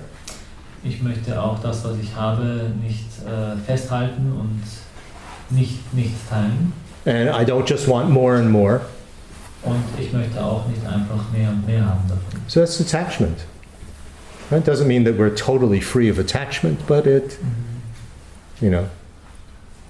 it's pretty good, but it's a little bit less than, getting rid of attachment completely. Also das ist eine Art von Losgelöstheit. Das heißt jetzt nicht, dass wir dafür vollkommen frei sein müssen von Anhaftung. Das ist nochmal ein bisschen was anderes, aber diese Losgelöstheit ist schon mal ganz gut. You know, in this moment, I just want to help you. I don't want anything from you. I may have attachment for chocolate. That's something else. But in this moment, yeah, I don't want. I'm not trying. I'm not going to hold back and not share with you, and etc. I don't want more and more of your time and attention. Also zum Beispiel, wenn It's man constructive. Constructive emotion. Zum Beispiel, wenn man also jetzt jemandem hilft und man möchte aber eigentlich, man erwartet sich nichts von der Person. Ja, wie zum Beispiel, wenn man einfach mit der Person ist und man wünscht sich nichts von der Person, man erwartet sich nichts von der Person oder man braucht auch nicht noch mehr Zeit mit dieser Person und so weiter und so fort. Das ist eine gewisse Art von Losgelöstheit, kann auch immer heißen, dass ich Anhaftung an Schokolade habe. Aber in diesem Fall ist es mal ganz gut, eine Art von Losgelöstheit zu haben. And non-anger, I mean, it could be accompanied by non-anger. Das ist also konstruktiv. Dann konstruktiv könnte auch begleitet sein von Nicht-Hass. So I don't want to reject you. I don't want to cause harm or hurt anybody. It's non-anger. Nicht-Hass ist also, ich möchte dich nicht davonstoßen, ich möchte dich nicht ablehnen, ich möchte dir nicht schaden. And or not being naive about the effect of my behavior on ourselves or others. Und weiters auch nicht blauäugig oder naiv zu sein über die Auswirkungen unserer Handlungen auf uns selbst und andere. And in addition, moral self-dignity and care about how our actions reflect on others. Zusätzlich sowas wie eine moralische Selbstachtung und auch ein Bemühen darüber, wie eine Besorgnis darüber im positiven Sinn, wie unsere Handlungen auch andere in ein gewisses Licht stellen. It's interesting to identify these in ourselves. I mean, it's a lot of words, but to really know, what are we talking about here?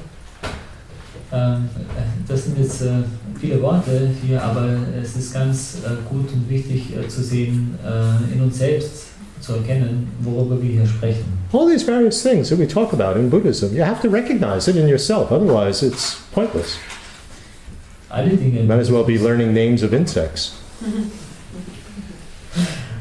Alle diese Dinge im Buddhismus, über die wir sprechen, sind wichtig, in einem selbst zu erkennen. Sonst könnte man ja auch einfach die Namen von Insekten auswendig lernen. Once I asked my students in Berlin, why don't you cheat? Why don't you lie? Why? Seriously, are you afraid of going to hell? Well, nobody was afraid of going to hell. So why don't you cheat? Also einmal hat Alex seine Studenten gefragt, warum sie nicht schummeln oder warum sie nicht lügen. Und hat sie gefragt, ja, macht ihr das nicht, weil ihr Angst davor habt, in die Hölle zu kommen? Und darüber war niemand so besorgt. Ja. Why don't you cheat or lie? Also warum lügen sie nicht? Oder? In order not to create a habit. In order not to create a habit. I mean, I don't want everybody to start answering. We don't have time. But just think in yourself. Think for yourself. Also zum Beispiel, um keine Gewohnheit daraus werden zu lassen. Und Alex möchte jetzt nicht, dass alle antworten, dafür haben wir keine Zeit. I mean, if we had a lot of time, then it's interesting to discuss it among ourselves, but we don't, unfortunately. So, wäre es sehr sorry. interessant, jeden Einzelnen antworten zu lassen, aber dafür haben wir keine Zeit. Aber nur, um sich selber mal zu überlegen. And the conclusion that most of us came to was that it just doesn't feel right. Und zum Schluss, auf was wir draufgekommen sind, ist, dass es sich einfach nicht richtig anfühlt. No, it wasn't because there was a law against it or thinking in a deep philosophical way. It just doesn't feel right. That's the sense of moral self-dignity. I wouldn't act like that. I think more of myself, that I wouldn't act like that. Und genau darauf bezieht sich diese moralische Selbstachtung, nämlich auf das Gefühl, dass es sich einfach nicht richtig anfühlt. Es war gar nicht jetzt ausschlaggebend, dass es Gesetze gibt, die das verbieten würden oder irgendwelche tief philosophischen Konzepte, sondern es war diese moralische Selbstachtung, die einem sagt, ich bin mir das wert, das nicht zu tun. Fühlt sich nicht richtig an, finde ich. Do you recognize that? If, for instance, I'm very angry, for example, but why don't I make a big scene and yell and carry on in front of everybody else? Because, I think more of myself, that I'm not going to make such a scene and, what people think of me and so on. It just doesn't feel right. Also, I'll control myself till later. Kann es auch überlegen, zum Beispiel, wenn wir sehr wütend und aufgebracht sind, warum beginnen wir nicht herumzuschreien und eine Szene zu machen? Naja, meistens denkt man sich auch, nee, da bin ich mir zu viel wert dafür, das zahlt sich nicht aus. Ich kann mich zurückhalten und mich dieser Sache später annehmen. And somebody who makes a big scene and screams and yells at the person next to them in the U-Bahn causes a disturbance for everybody in the car. They don't care what anybody thinks. And that they make a scene. They don't care. Out of control. Und, definition of disturbing emotion. Out of control. Und solche Leute, die zum Beispiel in der U-Bahn auszucken und den Sitznachbar anschreien, die stören ja das ganze Klima in dem Waggon und denen ist das aber einfach in dem Moment egal. Sie sind einfach außer Kontrolle und das ist die Definition dieser störenden Emotionen, ist eben einfach dieser Kontrollverlust. So important to recognize these things within ourselves. What are we really talking about? Es ist also wichtig, diese Dinge stets in uns selbst genau zu erkennen, was es ist, worüber wir hier eigentlich sprechen. Now, both tainted constructive and destructive karmic urges and pathways of karma are brought on by and accompanied by unawareness, by the second kind of unawareness of how we and others exist as persons. Both tainted, constructive and destructive. Yeah, it's written right there. Also sowohl befleckte konstruktive als auch destruktives Karma und Pfade von Karma sind hervorgebracht von und begleitet von einer Unwissenheit darüber, wie wir und andere als Personen existieren. So, underlying both constructive and destructive. So what are we talking about?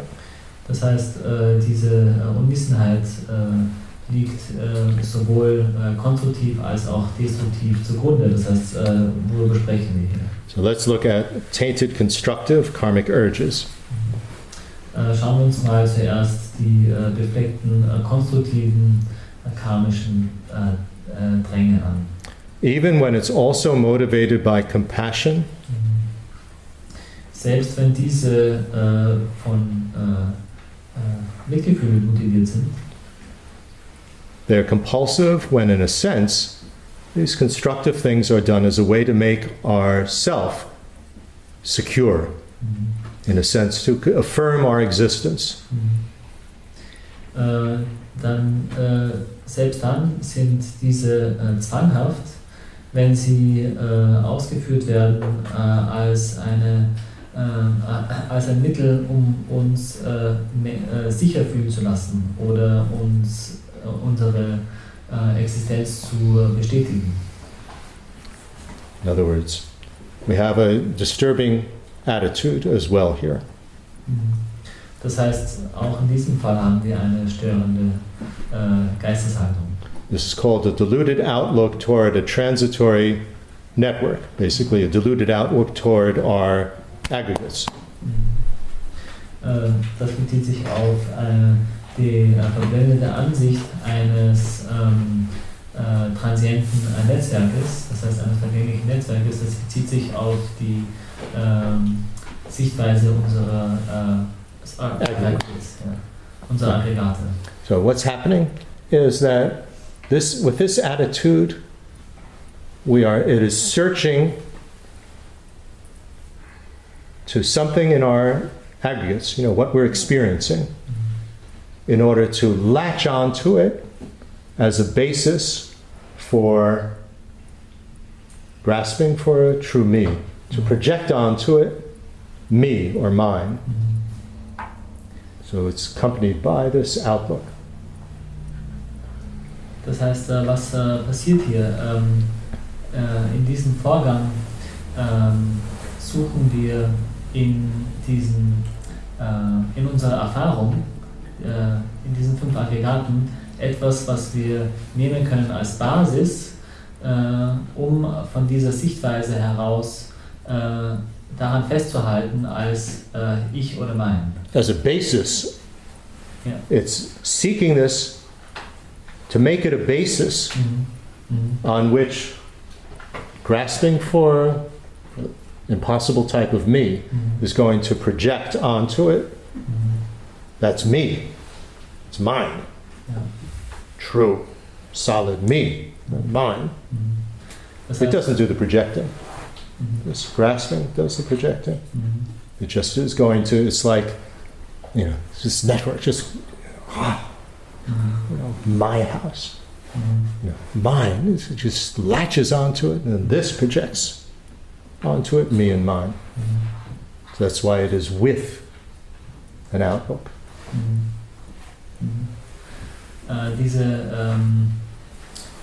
Das heißt, in unserer Erfahrung sucht diese Einstellung ständig nach etwas, was es als Basis nehmen kann für diese Grasping for an impossible me.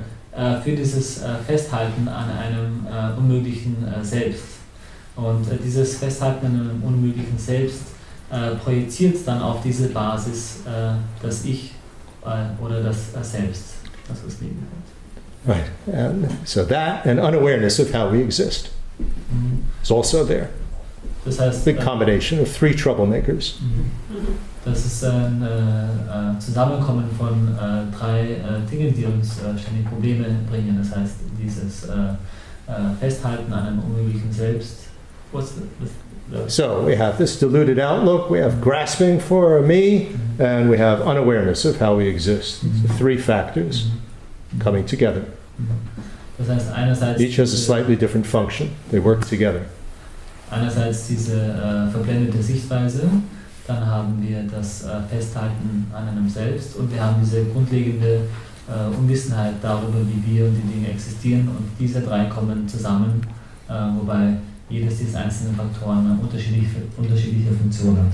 So, in the case of physical action, Also im Falle von einer körperlichen Handlung we have a compulsive, constructive urge to do something constructive, like clean our house and get everything in order. haben wir zum Beispiel einen zwanghaften, konstruktiven Drang, unsere Wohnung zu reinigen, die Sachen in Ordnung zu bringen. Why do we do that? Und warum machen wir das? In order to feel secure, safe. Everything is under control, everything is in order. Um uns sicher fühlen zu lassen, um uns in Kontrolle fühlen zu lassen. Ist alles sicher, ich bin in Kontrolle. Right? We latch on to clean house. Das heißt, wir halten uns fest an dieser gesäuberten Wohnung. It's me. I'm a good housekeeper. Ich bin doch ein guter Hausmann, eine gute Hausfrau. Me, this solid me that now feels secure and good. Und das gibt... Clean house is mine. My house. Clean. Good. Alles in Ordnung. Everything good. Ja. Also, das gibt mir dieses Gefühl, ich bin ein guter Hausmann und ich bin eine gute Hausfrau. Und das ist mein Haus, das ist mein sauberes Haus. Ist alles klar, ist alles in Ordnung, alles unter Kontrolle. And of course we feel insecure. That's what unawareness about how we exist, how it manifests. You feel insecure. Und natürlich fühlen wir uns irgendwie unsicher. Diese Unsicherheit ist ein Ausdruck von dieser Unwissenheit darüber, wie wir existieren. So, piece of paper falls off the desk or something like that. Disaster, and I have to be good, I have to be clean. Compulsively, you have to clean again and again. It's compulsive, it's constructive. There's nothing wrong with cleaning your house. But you're doing it in a sense that if my house is clean, therefore I exist. I am good. I am clean. Und diese You see Unsicherheit, how these factors are there. Me, my house. diese Unsicherheit führt uns dazu, also wenn dann irgendwo ein Blatt Papier im Boden fällt, dass wir eben diesen Drang haben, diesen zwanghaften Drang haben, das sofort wieder in Ordnung zu bringen. Und daran ist nichts falsch sozusagen. Es ist ja nichts falsch daran, wenn die Dinge in Ordnung sind oder wenn man eine saubere Wohnung hat. Aber es geht hier um diesen zwanghaften Drang, sich selbst ständig zu bestätigen, als ich bin ein guter Hausmann, ich bin eine gute Hausfrau, ich habe eine saubere Wohnung. Or we have the compulsive urge to help others. Oder wir haben Help our married daughter to how she brings up her children, which she doesn't even want us to do, but compulsively we have to give our advice. Oder wir haben vielleicht also den zwanghaften Drang, anderen ständig zu helfen. Zum Beispiel haben wir vielleicht eine Tochter, die verheiratet ist, die schon Kinder hat und wir wollen ihr ständig irgendwie Ratschläge geben, wie sie mit ihren Kindern umzugehen hat. Und die möchte das eigentlich gar nicht hören. Ja, Why do we do it? Diesen Drang. In order to feel useful, in order to feel needed, to feel good. I'm a helpful person. Und warum machen wir das? Wir haben diese Unsicherheit, wir haben dieses Bedürfnis, uns für jemanden zu halten, der hilfreich ist, der gebraucht wird und so weiter. This good advice, this good help, that's mine. So we do this, in a sense, what's underlying it is that it affirms my existence because we're insecure, because we think that we're this solid me that has to be made secure by being good. Also wir haben dann das Gefühl, dass diese Ratschläge, diese Hilfe etwas ist, was uns selbst gehört.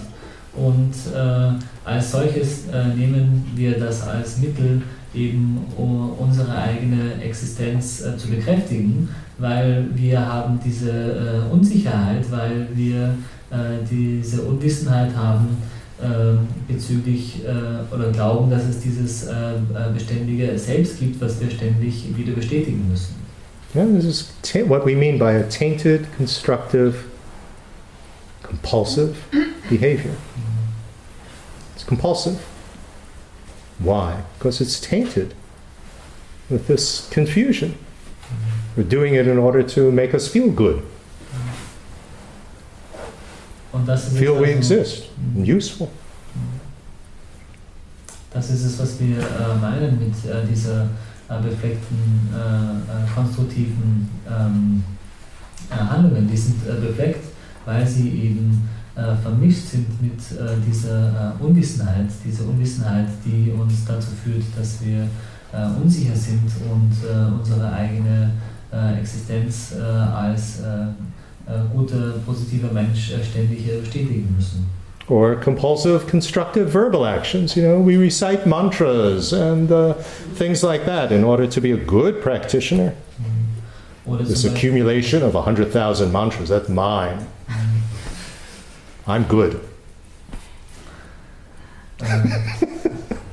Oder zum Beispiel auch konstruktive, aber zwanghafte sprachliche Handlungen, zum Beispiel die Rezitation von Mantras. Wenn wir jetzt also 100.000 Mantras rezitieren, dann haben wir das Gefühl, dass diese Rezitation uns gehört und wir haben das Gefühl, dass wir dadurch ein guter Praktizierender sind. Und das ist genau wieder diese Unsicherheit, die wir versuchen damit zu beseitigen. I've proven that I'm a good practitioner. I did 100,000 of them. Now it makes me feel secure, this solid me, as if it could be made secure by reciting something 100,000 times.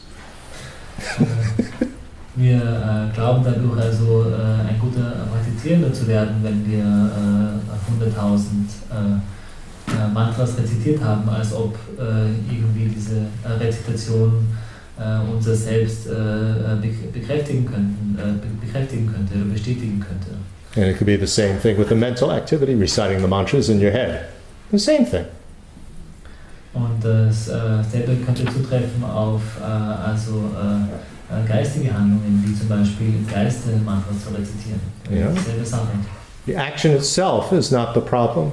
It's the compulsiveness behind it. And that whole mechanism of, it's me and mine. It's going to make me feel secure, make me feel good. That's the problem. That's what's making it compulsive. And basically we would say neurotic in the West. Und das Problem, wie gesagt, ist eben nicht die Handlung an sich, sondern es ist das Zwanghafte daran. Und dieses Zwanghafte, das steht eben im ganz engen Zusammenhang damit, dass wir diese Dinge tun, um dieses Selbst zu bestätigen, diese Dinge, die einem selbst zugehörig sind, zu bestätigen. Und das ist es, was es so zwanghaft macht. Und im Westen würden wir also nicht nur sagen zwanghaft, sondern sogar neurotisch. Okay, so this is basic presentation of what does karma mean? What is it talking about in the less complicated system, Asanga system?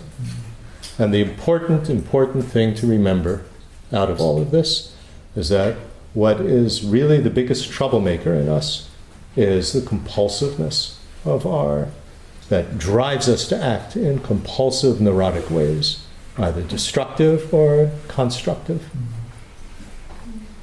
Und das ist also die Darstellung von Karma im System von Asanga und die relativ gesehen also einfachere Darstellung von Karma. Und was hierbei eben besonders wichtig ist, sich davon im Kopf zu behalten, ist, dass es sich eben um diese Zwanghaftigkeit handelt, um diese zwanghaften Drang handelt, der uns immer wieder dazu führt, in gewissen Art und Weise zu handeln.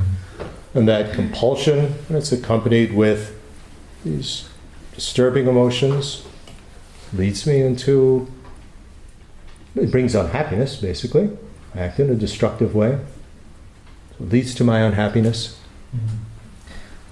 Because compulsively, I have that urge to yell. Compulsively, I have that urge to be selfish, to be demanding, out of control, causes unhappiness, causes us to be unhappy. Und diese Zwanghaftigkeit kann also sowohl konstruktiv als auch destruktiv sein, aber besonders dann, wenn sie eben begleitet ist von störenden Emotionen, dann wird sie eben zu einer Ursache von Leid für uns selbst und für andere. Wenn wir also denken, wenn wir diesen Drang haben, diesen Zwang haben dazu, andere Leute anzuschreien, andere Leute zu verletzen und so weiter.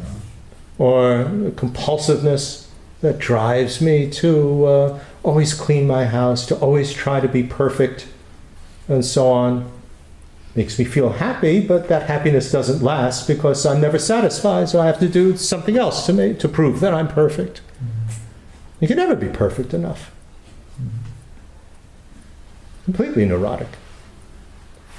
But each time that we get things a little bit perfect, now it's okay, but it isn't okay.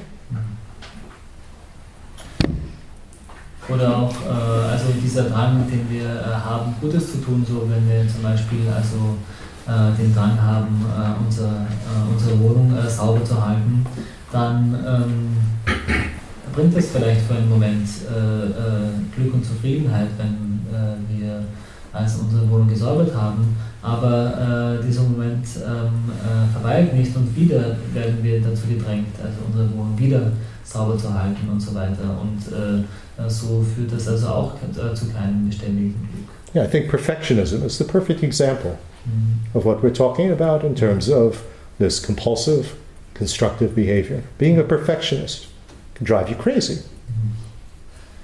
Also, especially when we apply it, here in our Dharma practice. I have to be a perfectionist. I have to sit properly and all of this.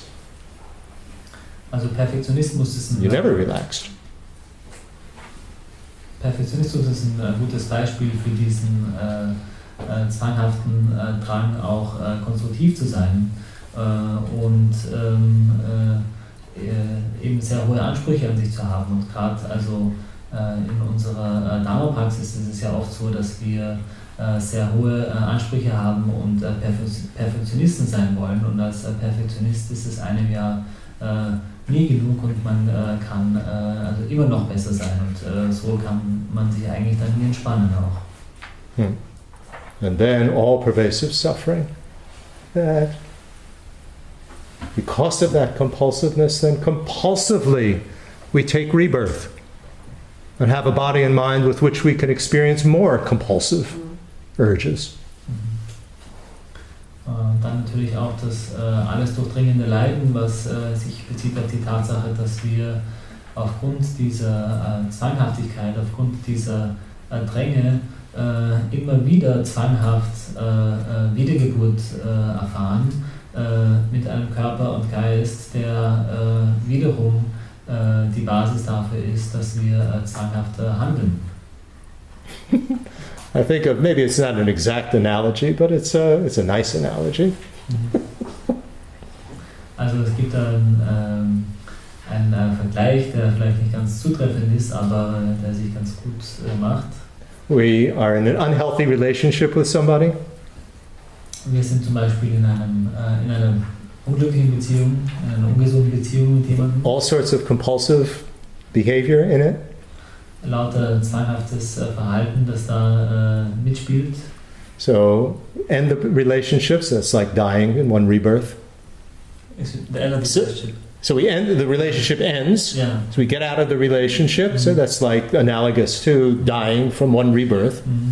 Und dann beenden wir also diese Beziehung, und das ist eben sozusagen verglichen mit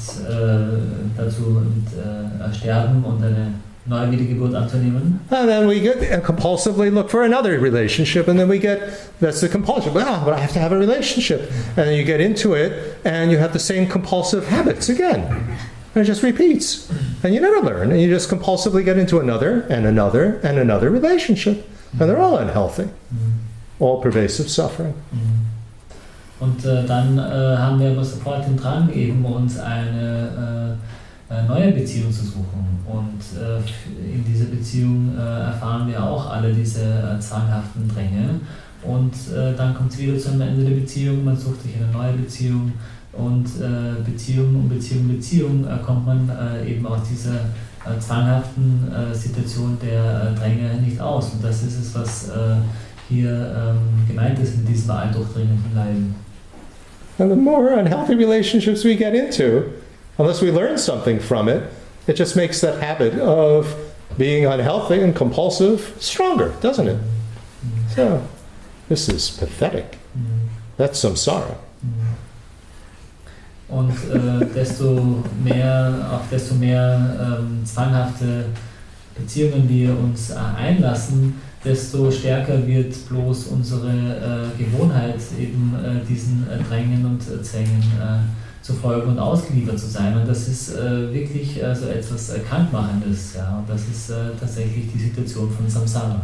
And I want to get out of that because it just makes me crazy and miserable. And I want to get out of it even more because it really prevents me from being of any constructive help to anybody.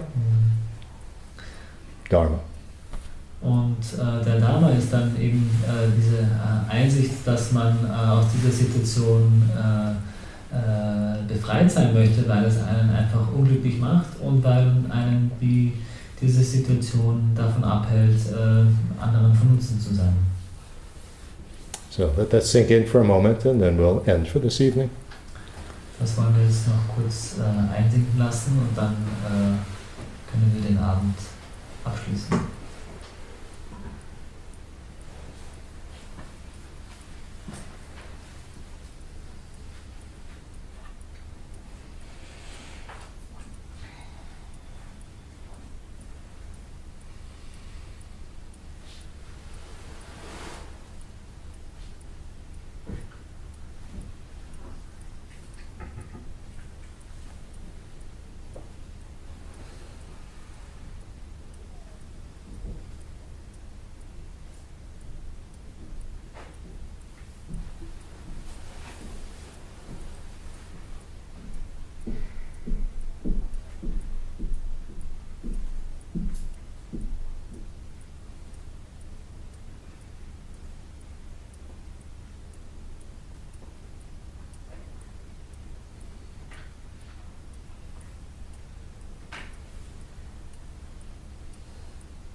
Okay, so we think whatever understanding, whatever positive forces come from this, may go deeper and deeper. Dann wollen wir denken, jedes Verständnis, jede Art von positiver Kraft, die hieraus entsprungen ist, soll sie tiefer und tiefer gehen. So that everybody achieves a true stopping of karma and suffering, and we all attain liberation and enlightenment.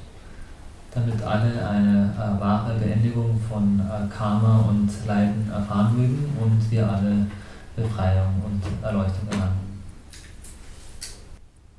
Okay, thank you very much.